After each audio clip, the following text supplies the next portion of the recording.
Assalamualaikum warahmatullahi wabarakatuh. Waalaikumsalam warahmatullahi wabarakatuh. Alhamdulillah wassalatu wassalamu ala sayyidina Rasulillah sayyidina wa maulana Muhammad ibn Abdullah wa ala alihi wa sahbihi wa mawalah. La haula wa la quwwata illa billah, amma ba'du. Bapak-bapak, ibu-ibu, saudara-saudara kaum muslimin rahimakumullah.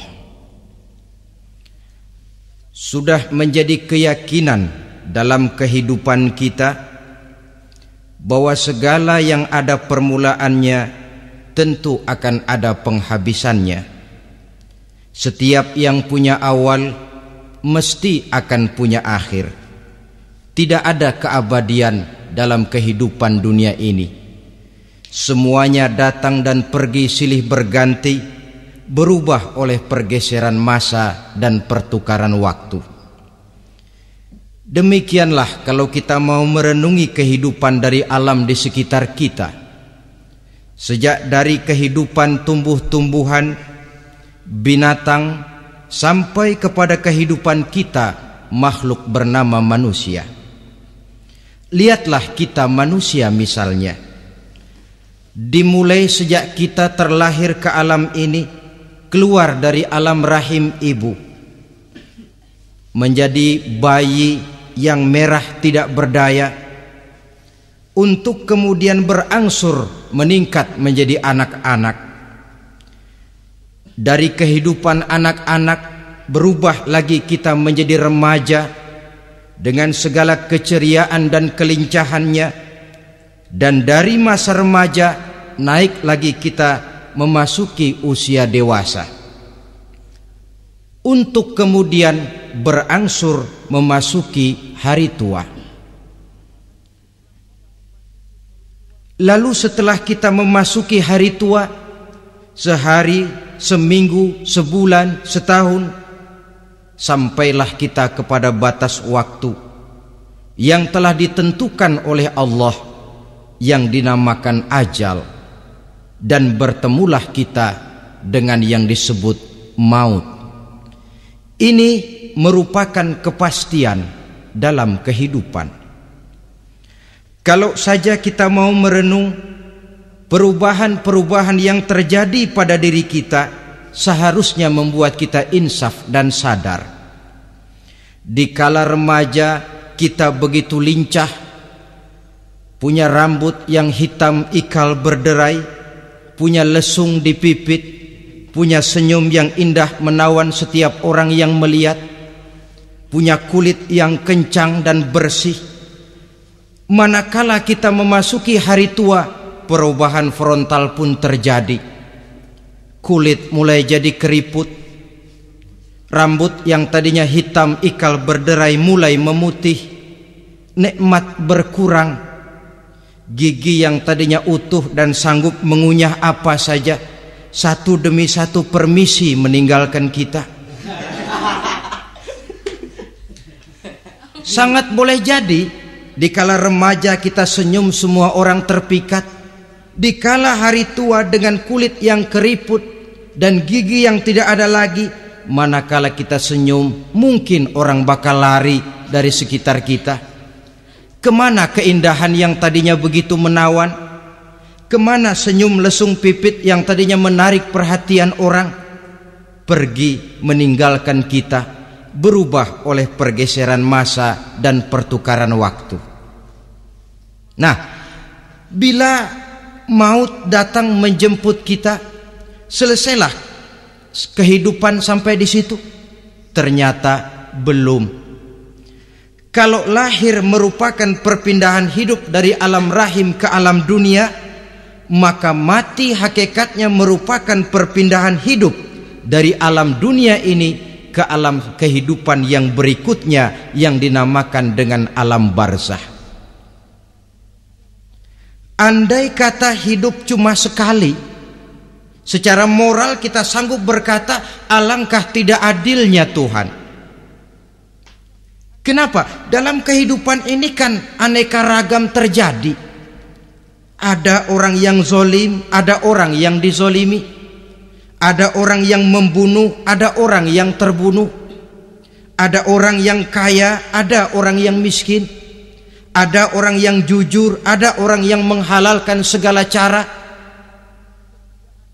Sehingga banyak ketidakadilan yang terlepas daripada pengadilan dunia.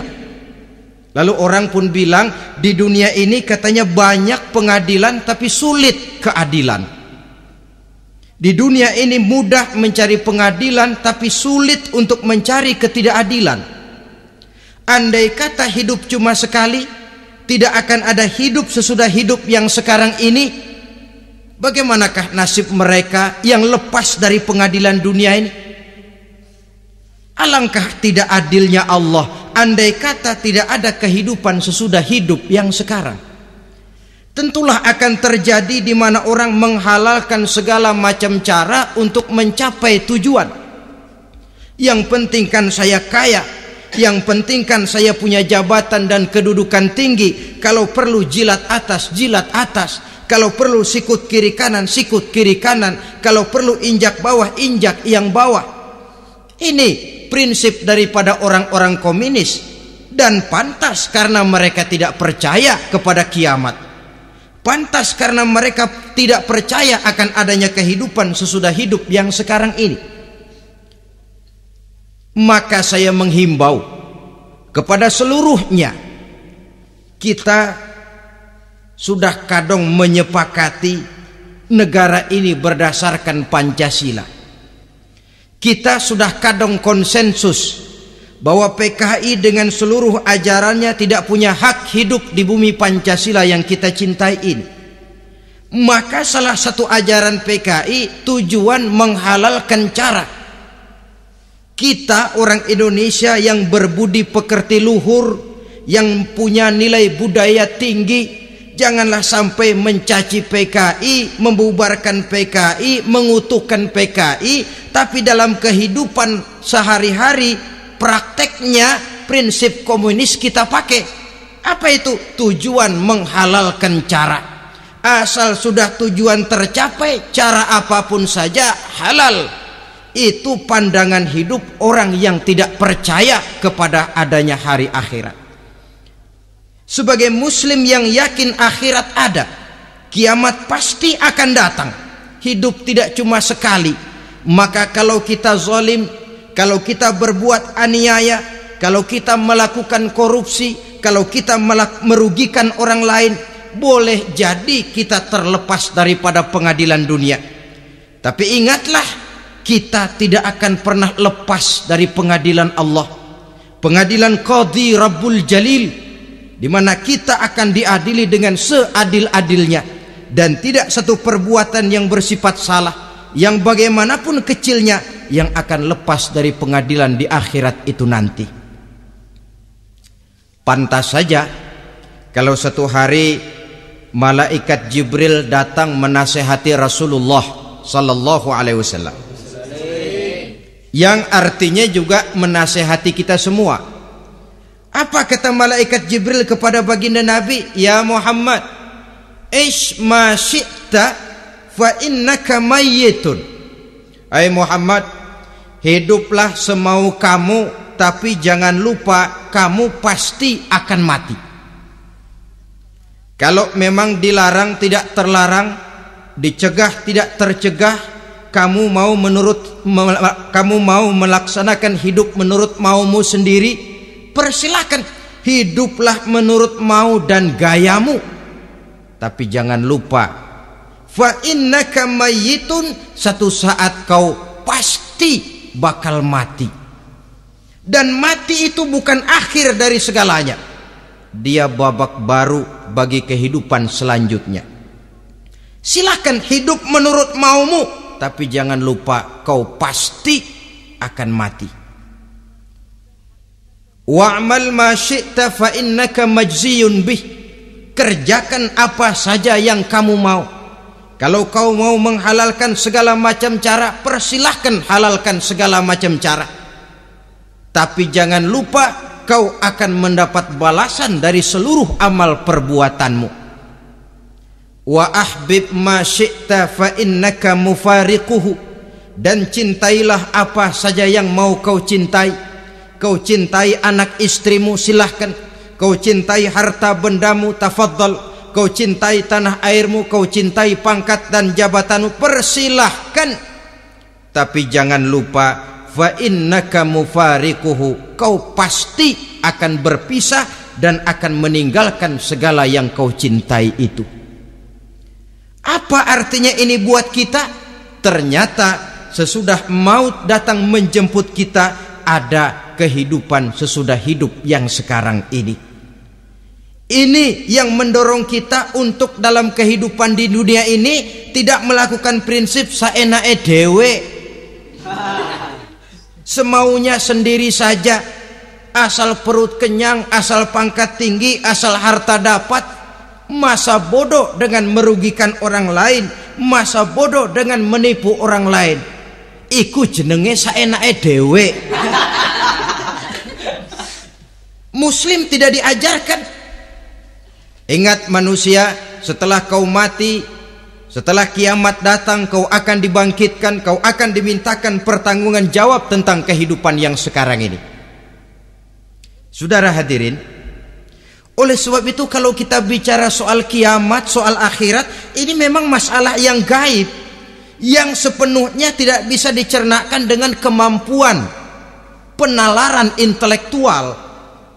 Dasar di dalam membicarakan ini tidak lain adalah iman kita kepada Allah Subhanahu wa ta'ala. Bukan cuma zaman sekarang, dari zamannya Nabi. Orang itu kalau sudah bicara kiamat, bicara akhirat, ada yang ragu-ragu, ada yang menolak sama sekali. Bukan dari zaman sekarang, dari zaman dulu. Pernah kok satu saat Rasulullah itu dakwah, menceritakan, saudara-saudara, akan terjadi kiamat di mana Allah akan membangkitkan manusia dari kuburnya untuk memintakan pertanggungan jawab. Ini dalam dakwahnya Nabi pidato macam itu. Apa reaksi orang?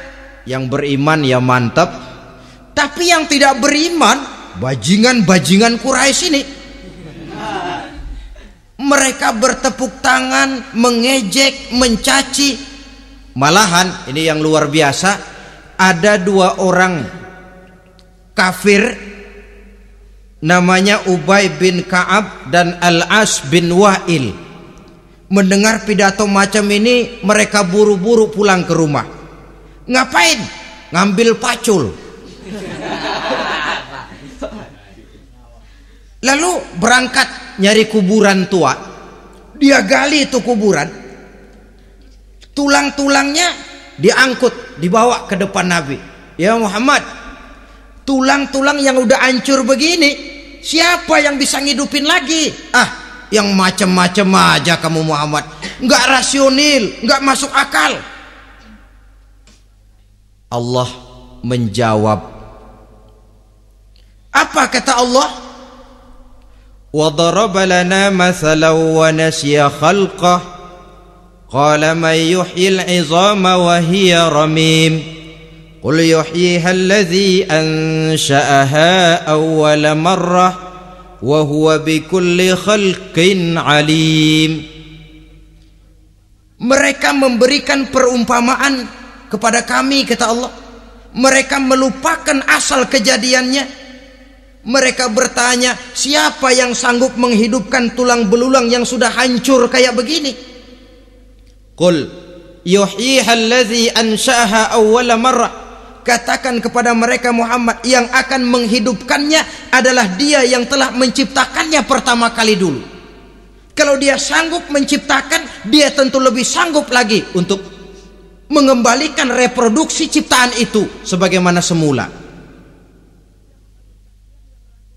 Yang paling kasihan yang ragu-ragu. Akhirat itu ada apa enggak sih? Kiamat itu ada apa enggak sih? Lantaran ragu-ragu, terombang-ambing dia antara harapan dan putus asa, antara kenyataan dan idealisme. Ada yang buta sama sekali 100% terhadap keadaan-keadaan sesudah mati.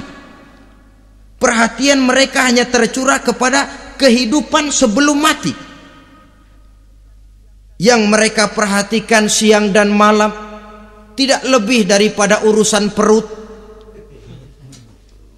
Pergi pagi, pulang sore, peras keringat, banting tulang.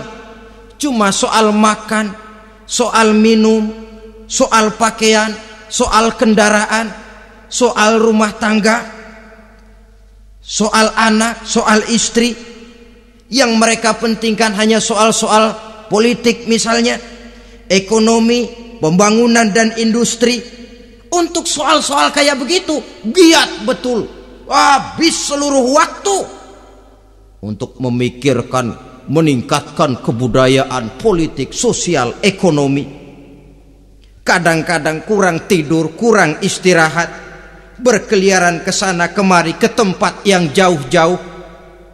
Sampai kadang-kadang terkena stres, penyakit darah tinggi, ginjal, lever, untuk memikirkan hal-hal yang semata-mata karena dunia saja. Lantas boleh jadi mereka mendapatkan kekayaan yang berlimpah ruah, mendapatkan kedudukan yang tinggi, nama yang semerbak, dikenal orang di barat dan di timur, di utara dan di selatan. Tetapi alangkah kecewanya mereka jikalau datang ajal menjemput nyawa, mati mereka, meninggalkan harta yang banyak, nama yang masyhur. Mereka disebut dengan jasa-jasanya. Radio memberitakan, TV menyiarkan, koran-koran memuat. Bahkan nama mereka kadang-kadang dikenang 2-3 tahun setelah wafatnya. Tetapi dalam pada itu roh mereka merintih, mengeluh, menderita karena dilemparkan oleh Allah ke tempat-tempat yang kotor. Penyesalan yang sudah tidak akan ada gunanya lagi. Saudara-saudara kaum muslimin rahimakumullah, oleh karena itu kehidupan akhirat bukanlah dongeng dan takhayul, bukan khurafat dan hayalan. Kehidupan akhirat, hari kiamat adalah kebenaran dan kepastian.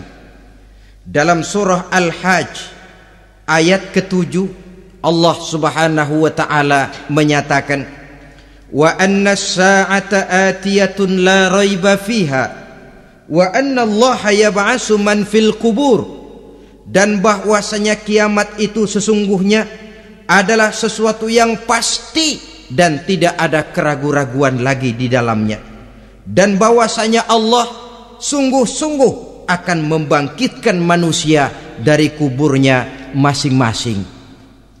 Nah, kalau kita sudah yakin kiamat sesuatu yang pasti adanya, akhirat sesuatu yang pasti adanya, dari mana pembicaraan tentang kiamat ini kita mulai? Tentu dari diri kita. Marilah kita mencoba melihat proses perjalanan hidup ini sampai kita memasuki kiamat.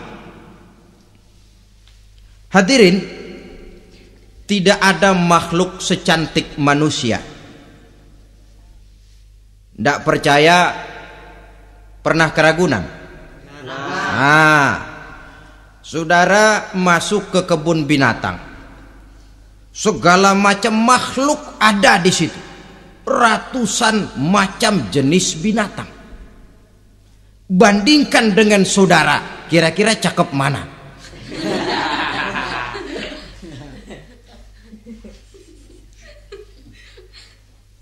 Dari seluruh makhluk yang diciptakan Allah itu, manusia fi ahsani taqwim, dalam bentuk yang paling sempurna, sejak susunan biologis sampai kemampuan berpikir.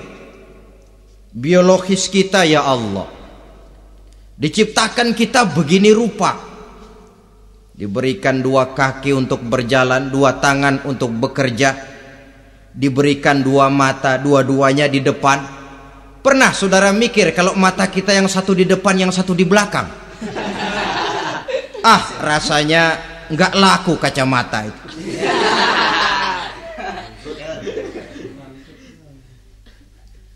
Diberikan hidung dengan 2 lubang, tahu betul Allah ke bawah lagi lubangnya. Coba pikir kalau lubang hidung kita menghadap ke atas. Aduh, kalau musim hujan repot jagain hidung. Laqad khalaqnal insana fi ahsani taqwim. Sungguh telah kami ciptakan manusia dalam bentuk kejadian yang paling sempurna ketimbang makhluk-makhluk Allah lainnya. Nah, kesempurnaan manusia ini oleh karena hidupnya terdiri dari 2 unsur pokok.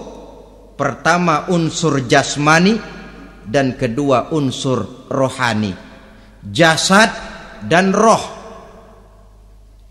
Jasad yang terlihat sekarang ini, potongan saudara yang ngejedok di depan saya ini jasad saudara. Ini yang berasal dari saripati makanan yang dimakan oleh bapak ibu kita. Lalu hasil kerjasama yang baik antara ibu dengan bapak, terwujudlah kita. Kalimat langsungnya jasad ini berasal dari tanah yang tadi berubah dari bayi, remaja, dewasa, meningkat hari tua. Yang berubah itu jasmani kita. Kenapa? Karena jasmani itu materi, benda, daya tahannya terbatas. Dia berubah oleh pergeseran masa dan pertukaran waktu. Apa ada orang makin tua makin cakep? Jasmani oleh karena dia materi, dia berubah oleh pergeseran masa dan pertukaran waktu. Nah, yang menyebabkan jasmani itu bergerak karena ada roh di dalamnya. Ini yang menyebabkan kehidupan. Ini yang menjadi sumber kehidupan, pusat kesadaran dan pengertian dalam kehidupan manusia. Tanpa roh dalam diri kita, maka jasad kita, pernah lihat orang mati? Nah, itu kalau orang mati, coba perhatikan. Apanya yang kurang? Kupingnya masih ada, tapi sudah tidak sanggup mendengar. Matanya masih lengkap, tapi tidak mampu melihat. Jangankan melihat, terbuka saja tidak. Mulutnya masih ada, tapi sudah tidak bicara lagi. Telinganya cukup, tapi sudah tidak sanggup mendengar. Kakinya lengkap, tapi tidak mampu lagi berjalan. Apa penyebabnya itu? Ternyata jasmani kita, jasad ini manakala sudah ditinggalkan oleh ruh, dia tidak akan bisa berdaya apa-apa. Tidak mampu berjalan, tidak pula berbuat, tidak pula bekerja apapun saja. Saudara-saudara, dua-duanya punya kebutuhan. Jasmani ada kebutuhannya, rohani pun ada kebutuhannya. Jasmani yang jelas perlu makan, perlu minum, perlu tidur, perlu pakaian, dan sebagainya. Nah, apabila saat berpisah datang, ajal sampai, berpisahlah roh dan jasad. Dan itulah yang dinamakan dengan maut. Jadi apa sih mati itu? Mati adalah berpisahnya roh dengan jasad. Sebab itu Islam sangat menganjurkan kita untuk banyak-banyak mengingat mati. Bagaimana caranya mengingat mati? Pertama, mati itu kan pasti. Kira-kira yang hadir di sini ada yang nggak mati nggak kira-kira? Semuanya bakal mati kan? Berani? Berani. Sekarang mau? Saudara, sebenarnya kalau kita merenung lebih jauh, orang itu tidak perlu takut mati. Walaupun tidak boleh terlalu berani menghadapi mati. Karena bagaimanapun takutnya kita kepada mati, toh dia pasti datang. Bagaimanapun beraninya kita mati, kalau belum ajal ya tidak mati juga. Jadi muslim itu kan harus berani menghadapi hidup dan tidak takut menghadapi mati. Mati adalah sesuatu yang pasti. Muslim dianjurkan banyak-banyak mengingat mati dalam kehidupan. Caranya bagaimana? Pertama, berziarah, nengokin teman yang sakit. Ya? Suka nengokin teman yang sakit enggak? Oh, itu pahalanya kata Nabi.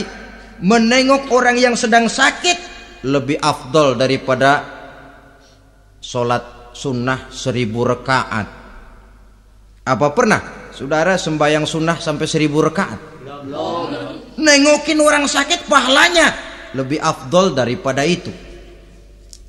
Kenapa menengoki orang sakit mengingatkan kita kepada mati? Iya ya, ini teman saya yang kemarin segar banget, bercanda sama saya, ketawa sama-sama, sekarang terbaring tidak berdaya, hilang kemampuannya, hilang keceriaannya, sakit. Iya kalau sembuh, kalau ajar, iya sekarang giliran dia, kalau jatuh ke saya. Lalu menghibur teman dengan kata-kata yang enak, yang akan mendatangkan sugesti supaya dia cepat sembuh. Jangan nengokin orang sakit jujur. Sakit apa lu? Perut. Emang teman gua kemarin sakit begini mati nih. Wah, itu orang bisa jadi shock lantaran etika kita tidak akan sampai ke sana. Menjenguk orang sakit akan mengingatkan kita kepada mati. Apalagi ziarah kubur. Ada yang orang tuanya sudah meninggal? Kalau ada, ya tidak bisa tiap hari, sekurang-kurangnya seminggu sekali, Jumat pagi misalnya, ziarah kita ke kubur. Sehingga kalau kita masuk kubur kan ada etikanya. Assalamualaikum ya ahlal kubur wa inna insyaallahu bikum lahikun. Hai penduduk kubur, keselamatan bagi kamu dan kami yang masih hidup sekarang ini insyaallah pasti bakal nyusul kamu.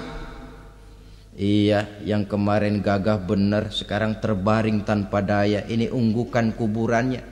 Yang kemarin ada sekarang sudah tidak ada. Kemana dia?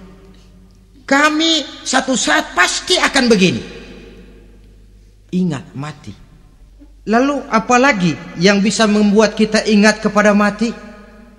Mengawal jenazah. Bukankah sangat dianjurkan oleh agama? Bahkan kalau bisa sejak mengurusnya, memandikannya, mengkafankannya, menyolatkannya untuk kemudian mengantarnya ke kubur. Hari ini saya antar dia ke kubur, besok boleh jadi saya yang diantar orang. Hari ini saya solatkan dia, besok boleh jadi saya yang disolatkan orang. Hari ini saya masukkan dia ke liang lahat, besok mungkin giliran saya dimasukkan orang ke liang lahat. Ingat mati, tumbuh kesadaran. Lalu daya positifnya dalam kehidupan apa? Nah, saudara-saudara hadirin, orang yang mengingat mati bukan lantas menjadi lemah dalam kehidupan, menjadi putus asa, sedikit semangat, terbentur kesulitan, mudah frustasi. Bukan itu tujuannya kita diperintah mengingat mati. Jelasnya Islam menganjurkan kita untuk mengingat mati guna maksud-maksud yang positif, supaya orang lalu sadar hidup ini cuma sebentar. Maka mumpung hidup, nah ini mumpung, tapi mumpung yang baik. Mumpung hidup, maka hidup yang singkat ini harus saya pergunakan dengan sebaik-baiknya, melakukan kebajikan yang sebanyak-banyaknya, menjauhkan rasa malas, menunggu keajaiban yang datang dari langit, berleha-leha, bermain-main, sementara maut kalau dia datang tidak pernah main-main. Pantas kalau seorang penyair bernama Syauqi memesankan tazawwad bittaqwa fa innaka la tadri iza hanna al-lailu hal ta'ishu ila al-fajri kam min sahihin mata min ghairi illatin wa kam min alilin 'asha hinan min ad-dahri. Persiapkan dirimu dengan takwa, sebab kamu tidak tahu apabila malam datang kamu masih bisa hidup apa enggak besok pagi. Apa ada jaminan saudara yang kumpul di depan saya malam ini besok masih bisa hidup? Tidak. Ada jaminan? Tidak. Tidak ada sama sekali. Kam min sahihin mata min ghairi illatin. Berapa banyak orang sehat mati enggak pakai sakit lagi. Sebabnya kadang-kadang ringan saja. Ada yang cuma jatuh di kamar mandi mati. Ada yang cuma ketiban pensil. Iya, kalau ketiban pensil 3 peti masa enggak mati. Ta'addadatil asbab wal mautu wahid. Sebabnya boleh jadi macam-macam, tapi mati satu juga, yaitu mati. Dia seperti kelapa yang terlalu tua jatuh ke bawah, yang kembang baru keluar pun jatuh ke bawah. Itulah mati. Dia datang menjemput yang bayi, dia datang mengambil yang anak-anak, dia datang juga kepada yang remaja, kepada yang dewasa, kepada yang tua sekalipun. Jangan yang remaja lalu berpikir, gua rasanya masih jauh banget mau mati. Ini sesuatu yang pasti yang kita tidak pernah diberitahu kapannya. Kalau dikasih tahu kapannya kan kita bisa, umpama malaikat maut datang ke rumah saya, saudara Zainuddin kau mati 80 tahun lagi. Wah, saya kan berhitung, masih lama, poya-poya aja dulu Tapi ini tidak pernah diberitahu kepada kita. Lantaran tidak diberitahu itulah kita perlu bersiap-siap dengan selalu mengingat-ingat mati yang mendorong kita untuk berbuat positif. Satu contoh peringatan mati yang mendatangkan positif pada peristiwa ketika turun perintah hijrah. Ketika di Mekah sudah terpepet turun perintah hijrah. Ini sahabat yang berangkat hijrah, jangan dikira semua bulat hati. Ada yang mikir, kalau saya hijrah berangkat dari Mekah ke Madinah, nanti di tengah jalan dicegat oleh kafir Quraisy lalu dibunuh, mati saya. Takut mati. Allah peringatkan, kullu nafsin za'iqatul maut. Kamu disuruh hijrah saja takut mati, padahal kamu tahu semua yang hidup bakalan mati. Diam saja di Mekah mati, hijrah ke Madinah pun akan mati. Mendengar ayat ini, Sayyidina Umar bin Khattab seperti dibakar semangatnya. Kalau sebagian sahabat hijrah sembunyi-sembunyi, beliau mau hijrah itu malah bajingan Quraisy dikumpulkan dekat Ka'bah. Pidato, ya ma'syara Quraisy, dedengkot Quraisy, dengerin. Besok pagi yang namanya Umar bin Khattab mau hijrah dari Mekah ke Madinah. Siapa yang kepengen kepalanya berpisah dengan badannya, persilahkan cegat Umar di jalanan. Besok dengan tenang dia berangkat hijrah, gak ada yang berani nyegat. Tuh Quraisy juga barangkali mikir, gue ngapain nyegat penyakit. Begitu ingat mati, timbul semangat juang, timbul semangat berbuat. Ini ingat mati yang positif, bukan yang melemahkan semangat. Dah jangan kerja rajin-rajin dah, lu bakalan mati. Ini ingat mati yang salah pasang.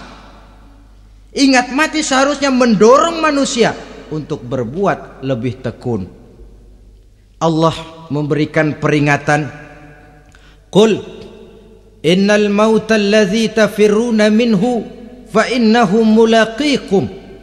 Katakan, maut yang kamu akan melarikan diri daripadanya, yang kamu takuti benar dia pasti akan datang menjemput kamu. Saudara-saudara hadirin yang saya hormati, datangnya memang tidak kita harapkan yang namanya maut, Tapi sekali dia datang, tidak ada pintu tempat kita lari.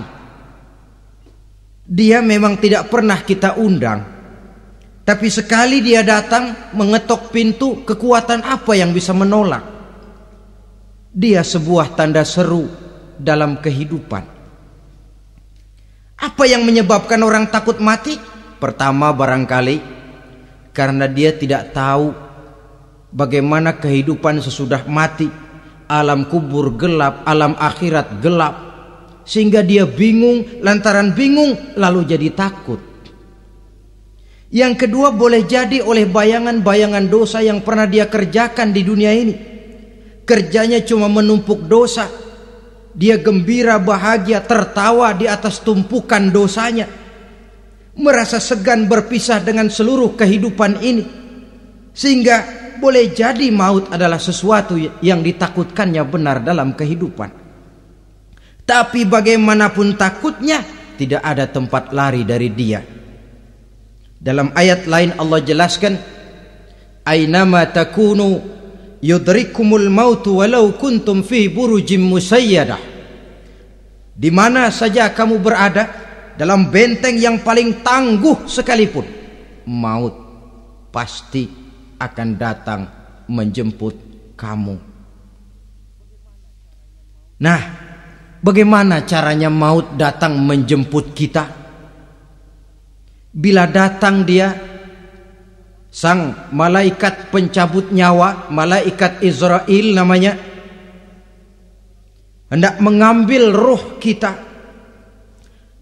Dalam suasana macam begitu, di akhir kehidupan dunia, dalam berhadapan dengan sakaratul maut, terbagilah manusia dalam dua bagian besar. Pertama, yang menghadapi sakaratul maut itu dengan husnul khatimah, baik di akhirnya, sehingga pada saat ruhnya berpisah dengan jasadnya, kelihatan dia seperti senyum, mukanya cerah. Bahkan sebelum itu boleh jadi dia sempat meninggalkan pesan-pesan yang baik. Ada yang sempat azan, ada yang sempat baca Quran. Pernah kan nemui orang yang mau mati seperti itu?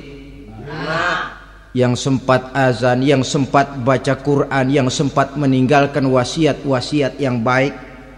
Sebab apa? Malaikat maut datang menjemput mereka juga dengan baik-baik. Dicabut ruhnya perlahan-lahan, tapi sungguh pun perlahan-lahan. Pedihnya, sakitnya tetap tiada tara. Rasulullah Sallallahu Alaihi Wasallam, dikala beliau hendak berhadapan dengan sakaratul maut, diceritakan mencelupkan tangannya ke dalam gelas berisi air, lalu mengusapkannya ke muka beliau seraya berdoa, "Ya Allah, mudahkan saya dalam menghadapi sekarat ini." Beliau juga yang mengatakan bahwa sakitnya sakaratul maut sama dengan 300 kali bacokan pedang. Sehingga kita diajarkan doa. Di antara doa selamat itu kan ada, Allahumma hawwin alaina fi sakaratil maut. Ya Allah, mudahkan saya di dalam menghadapi sakaratul maut itu. Ketika ruh ini keluar dari jasad, mata masih mengikuti ruh itu. Sehingga kadang-kadang ada yang matanya terbelalak dan tidak sempat ditutup, terbuka terus, mengikuti ruh itu keluar dari jasadnya. Adapun golongan kedua, manusia yang ketika berhadapan dengan sakaratul maut mendapatkan su'ul khatimah, jelek di penghabisannya. Sekaratnya sudah setengah mati, lalu jelek juga di akhirnya, mati dalam keadaan yang tidak baik, tidak terpuji. Ada yang lagi megang kartu, mati. Ada yang lagi di tempat ngadu ayam, mati. Ada yang lagi di tempat pelacuran, mati. Ada yang lagi megang botol minuman keras, mati. Nih barangkali malaikat maut gemes banget nariknya, lu bajingan, lu tarik terus ya, lampu.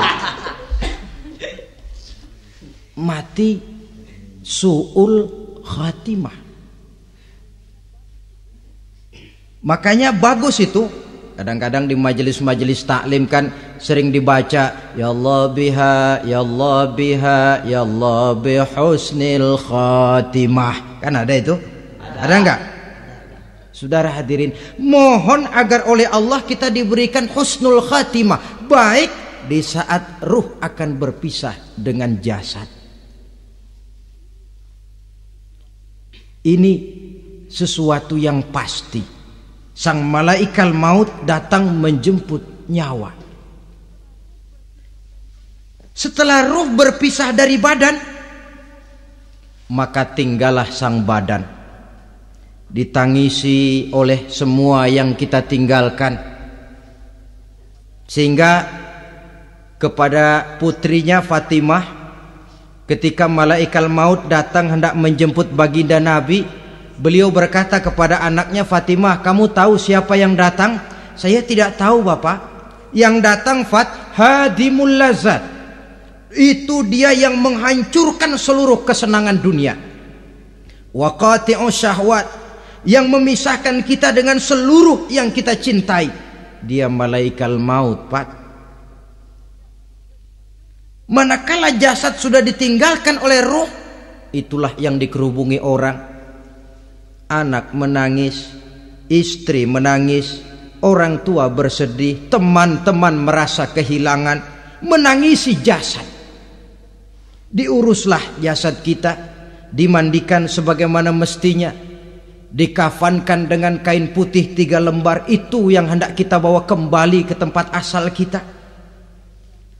Pakaian sutra, jas yang mereknya Switzerland wool, kain yang Samarinda, sepatu yang Belly atau Beltoni, jam tangan yang Rolex, kendaraan yang serba mewah, tidak ada yang menyertai kita. Kain putih 3 lembar itu saja lagi. Demi setelah dikafankan, dibujurkan kita menghadap ke arah kiblat, orang banyak pun datang menyolatkan kita dengan 4 takbir, diiringi dengan doa, lalu upacara pelepasan. Berangkat kita meninggalkan anak, istri, suami, kampung halaman, tanah air, bahkan alam dunia ini. Selamat tinggal alam dan seluruh isinya. Tinggallah yang tinggal. Saya akan kembali ke tempat asal dari mana saya datang, untuk kembali mempertanggungjawabkan seluruh perbuatan saya dalam kehidupan ini. Manakala upacara pelepasan selesailah sudah, dimasukkan kita ke keranda jenazah, digotong orang, bismillah wa ala millati rasulillah, dibawa ke tempat peristirahatan terakhir katanya. Padahal dulu kalau mau kita istirahat, ke villa lah kita, ke Bali lah kita, ke Hong Kong lah kita, ke tempat-tempat tamasya yang indah. Oh, rupanya akan sampai juga perjalanan menuju tempat peristirahatan terakhir, yang luasnya tidak akan lebih dari 2 kali 1 meter. Diusung orang kita, diantarkan orang banyak. Manakala sampai ke atas liang lahat, pengusung jenazah dibuka, diturunkan kita ke liang lahat, dibaringkan. Gumpalan tanah akan jadi bantal kita. Muka dibuka, dihadapkan ke arah kiblat. Setelah itu ditutup liang lahat kita dengan kayu. Masih belum kurang, diuruk dengan tanah. Yang menguruk orang-orang yang tadinya mencintai kita, menyayangi kita. Tapi ketika jasad sudah ditinggalkan ruh, habis rupanya cintanya. Coba jasad kalau sudah ditinggalkan ruh, 3 hari aja di rumah, serem. Ya mayit, siapa yang betah nemenin mayit?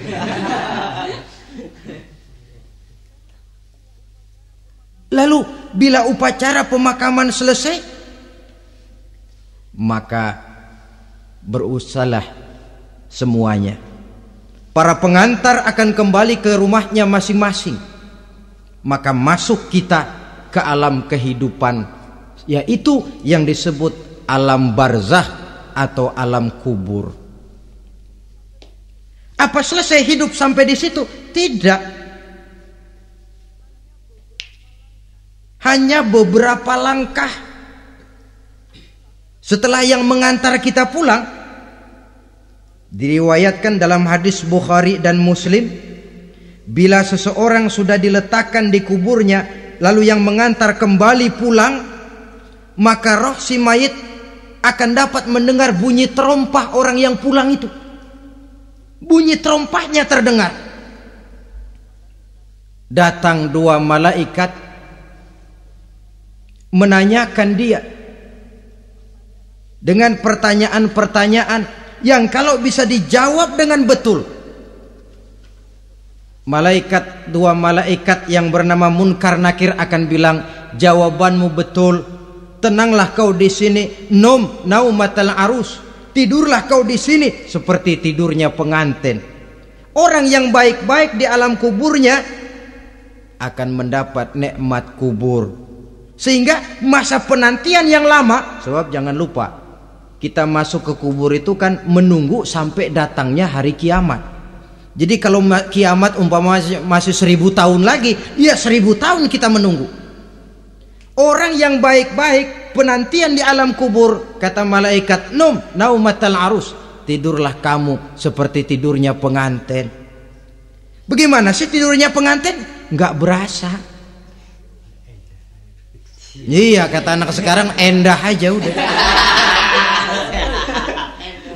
Begitu mendusin pagi, kata lakinya, malam sebentar bener ya Neng. Sebentar betul katanya malam. Iya tentu saja tidak terasa. Kenapa? Dia tidak pernah memikirkan waktu. Terbawa oleh kenikmatan dan kelezatan yang dirasakannya dalam kehidupan. Tapi orang kafir, orang yang dosanya bertumpuk, tidak sanggup menjawab pertanyaan dua orang malaikat, maka dia akan mendapat azab di alam kuburnya terus menerus siang dan malam sampai datangnya hari kiamat. Ibarat maling ayam ketangkep, belum masuk pengadilan udah digebugin duluan. Kan begitu kan? Ya. Ada maling ayam nggak di sini? Nah, itu yang nyaut tadi pengalaman itu. Di sidang belum divonis, belum digebugin babak belur. Saudara hadirin, maka alam kubur bisa merupakan raudhatun min riyadil jannah, taman di antara taman-taman surga, pun juga bisa merupakan hufratun min hufarin niran, menjadi liang daripada neraka. Ada lagi riwayat yang dari Imam Muslim yang diperoleh dari Zaid bin Sabit. Zaid bin Sabit cerita, satu hari kami bersama Rasulullah sallallahu alaihi wasallam berada dalam kebun kepunyaan Bani Najjar. Rasulullah sedang duduk di atas keledai. Tiba-tiba entah bagaimana itu keledai terkejut, kaget, berontak, hampir Rasulullah jatuh. Rasulullah kemudian bertanya, rupanya di kebun itu ada kuburan tua, 5 atau 4 kuburan. Rasulullah lalu bertanya, saudara-saudara ada yang tahu nggak ini kuburan siapa? Nggak ada ya Rasulullah. Memang kenapa? Ini penghuni kuburnya lagi disiksa oleh Allah. Andai kata boleh saya mohon kepada Allah supaya kamu dengar seperti yang saya dengar, andai kata saja kamu kuat mendengarnya, saya pasti akan berdoa. Tapi sayang, saya yakin kamu pasti tidak akan kuat mendengar mereka mendapat azab di kuburnya. Hadis sahih riwayat Imam Muslim dari Zaid bin Sabit. Kehidupan di alam barzah. Pak, iya kalau yang matinya dikuburin. Lah kalau yang matinya diceburin ke laut, dibakar, di medan perang hilang, nggak ketahuan kemana jenazahnya. Saudara, hilang kek, dikubur kek, di dalam lautan direndam kek, itu kan cuma logika kita.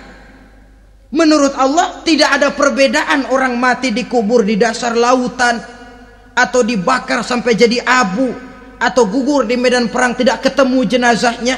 Entah mereka tetap masuk ke alam barzah namanya.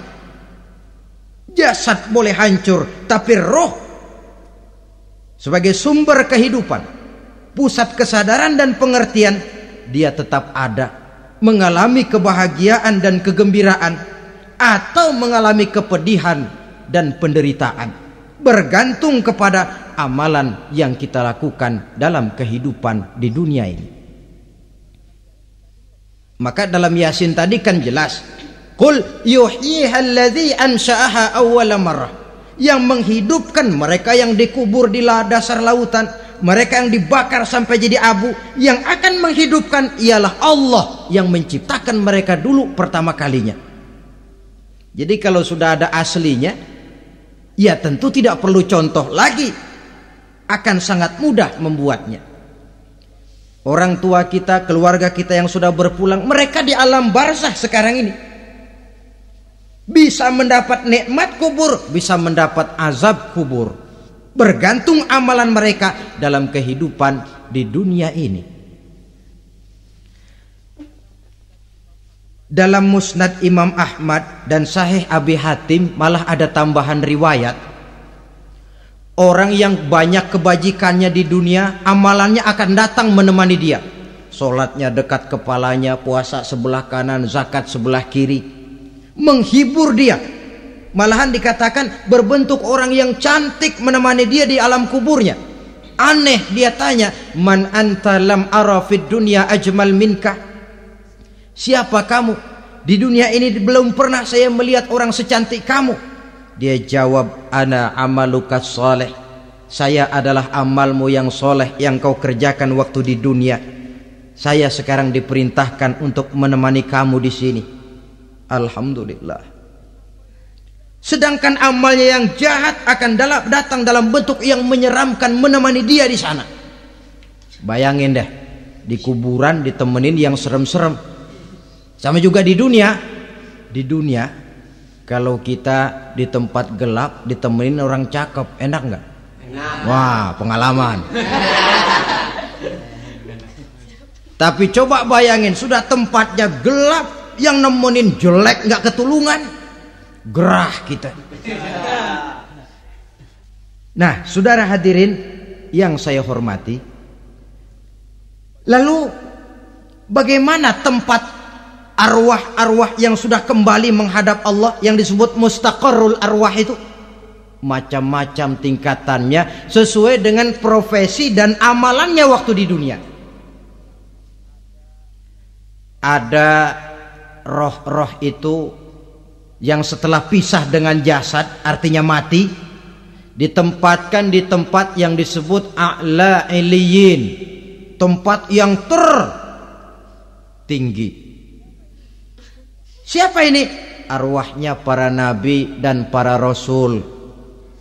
Ini fi a'la iliyin, di tempat yang tertinggi. Arwahnya para nabi, arwahnya para rasul.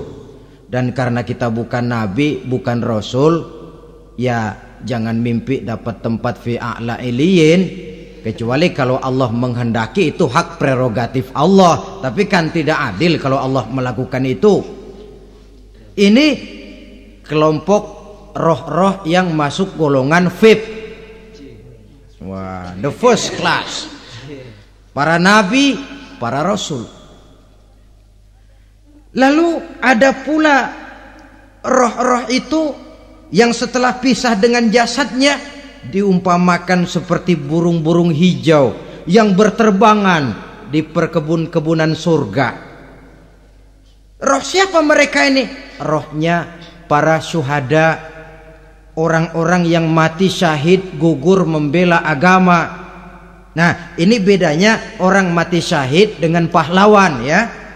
Apa bedanya syuhada dengan pahlawan? Kalau syuhada, orang yang gugur membela agama, niatnya karena Allah, mati syahid. Kalau pahlawan, orang yang gugur membela negara, orang yang dianggap berjasa kepada pemerintah. Klimaksnya, kalau orang mati syahid jelas surga, tapi pahlawan belum tentu surga. Kenapa? Bergantung kepada negara macam apa yang dibelanya dan pemerintah model mana yang dibelanya. Di negara-negara komunis misalnya, banyak nggak pahlawan? Dengan sekian tanda jasa yang mati di medan perang dan sebagainya. Kira-kira pahlawan komunis masuk surga enggak? Ya, kalau pahlawan komunis masuk surga, kita enggak kebagian kapling di surga barangkali. Inilah bedanya pahlawan dengan orang mati syahid. Kemudian ada pula roh itu yang tertahan di pintu surga. Tertahan di pintu surga. Ini seperti tadi, orang yang mati syahid tapi masih ada kaitan di dunia. Rasulullah pernah ditanya orang, ya Rasul, kalau saya maju ke medan perang bela agama, mati syahid, apa saya masuk surga? Iya, masuk surga. Kecuali kata Nabi, kalau masih punya utang. Nah, tertahan di pintu surga.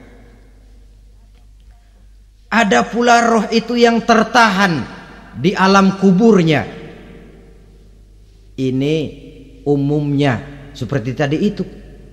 Ada mempunyai dosa, mempunyai kesalahan, sehingga merasakan azab kubur. Ada juga roh itu yang tertahan di permukaan bumi. Mereka yang dalam hidup selalu menumpuk dosa-dosa yang besar, meninggal sebelum keburu untuk bertaubat. Saudara hadirin yang saya hormati, inilah yang kita khawatirkan. Sebab jikalau pada saat roh sudah datang, jikalau saatnya roh datang berpisah dengan jasad, menemukan sakaratul maut, saat itu taubat sudah tidak akan ada gunanya lagi. Masuk ke alam kubur, mendapat azab kubur sampai datangnya hari kiamat. Berapa lama di alam kubur ini? Menunggulah kita sampai datang saatnya kiamat. Nah, saudara-saudara, apa tanda-tanda hari kiamat? Kapan dia akan datang? Bagaimana hal ihwal manusia pada saat terjadi kiamat? Bagaimana alam ini? Bagaimana perhitungan di padang mahsyar?